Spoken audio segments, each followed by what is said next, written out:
வானை வலம் வரும் கழுகாரை பின்தொடர்ந்த நமது மவுண்டன் வியூஸ் சேனல் இன்று வனத்தை ஆளும் சிங்கம் தனை பின்தொடர்கிறது.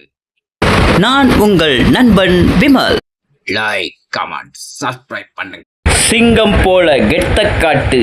சிங்கங்கள் பொதுவாக தன்னை சோம்பேறியாகவே காட்சிப்படுத்திக் கொள்ளும். பெண் சிங்கத்தையே வேட்டைக்கும் அனுப்பும். சதா ஓய்வு நிலையிலேயே இருந்தாலும் ஒருவித விழிப்பு நிலையில் இருக்கும்.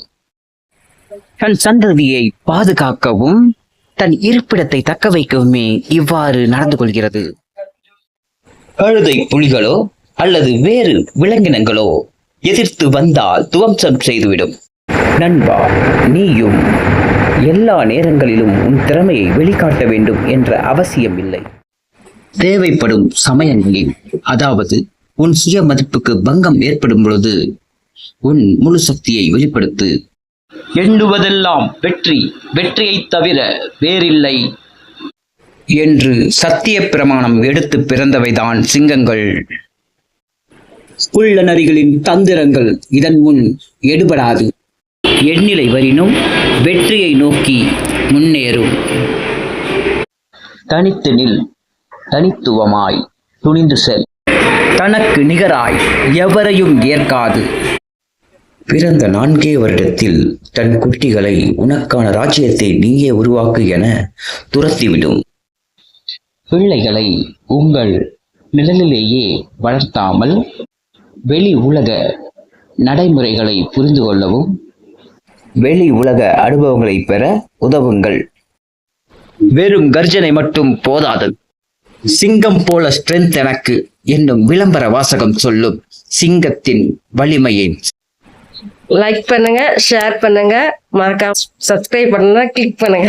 சிங்கமானது தனது கம்பீரமான தோரணையை என்றும் விட்டு கொடுக்காது. நண்பா, நீயும் உன் உடல் வலுப்பெற கடினமான உடற்பயிற்சிகளை செய். தோற்றத்தில் ஏதேனும் குறைகள் இருந்தால் அதில் கவனம் செலுத்தாமல் உங்கள் தோற்றத்தை மேம்படுத்த என்ன செய்யலாம் என்று அதில் கவனம் செலுத்துங்கள். உங்கள் தோரணையை நேராக்கி நேர்கொண்ட பார்வையோடு உறுதி கொண்ட நெஞ்சோடு நீ எட்டு வைத்து நடந்தால் நீயும் கர்ஜிக்கலாம் ஒரு சிங்கம் என்று. வேறு யாரும் இல்லை, உனக்கு நீயே நிகர். எதிர்க்க எவரும் எண்ணினால் இரையாவோம் என்ற அச்சமே நெஞ்சில் நிற்கும். சிங்கங்கள் எப்பொழுதும் தன்னையே நம்பியிருக்கும். அனைத்தையும் தன் கட்டுக்குள் வைத்திருக்கும். முழு விழிப்புணர்வோடு செயல்படும்.